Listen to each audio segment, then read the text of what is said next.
We've spoken a lot about medical consent. So, this medical consent, we said that it's more of like you are trying to make the patient have like what a say, or you are trying to make the patient to be part of the decision making, all right, in the hospital setting.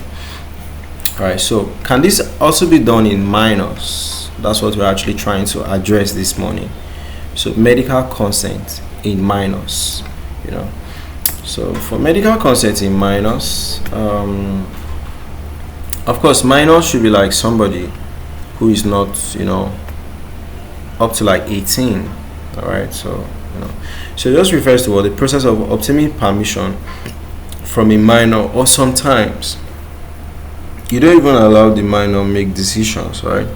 So the person who is the guardian, or the person who is what the parent, make decisions on behalf of the person. It depends on the society you find yourself, depends on your region, depends on the country. So key consideration: age of consent. So the age at which a minor can provide informed consent varies from what region to region. Like I know in Africa, when I was young, if I go to the hospital, I don't even have the mind to talk. My mother talks on my behalf. Do you understand? So it varies differently. Then mature minor doctrine. So some jurisdiction recognize a mature minor doctrine, which allows minors to be able to provide informed consent if they are deemed matured enough to understand the risks and benefits.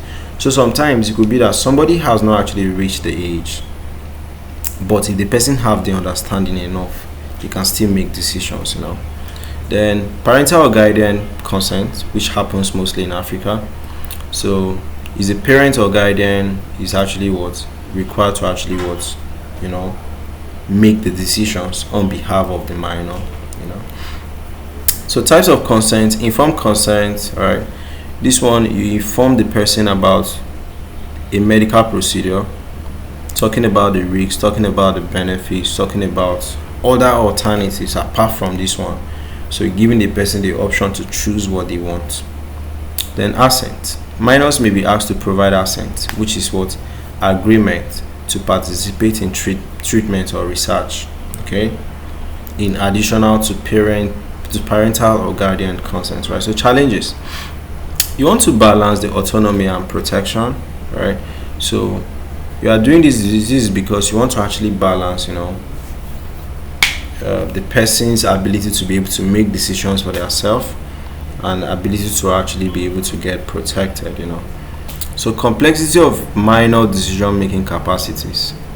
So it can vary, depending on the age of the person, depending on the maturity, depending on the understanding of the person. So best practices: make sure that everything communicated to the person is very clear. Respect the person's decisions, okay? Then always document, okay? In all those things, there's like signings. It's kind of like an agreement, because issues might come up later, okay? So this is addressing medical consent in minors.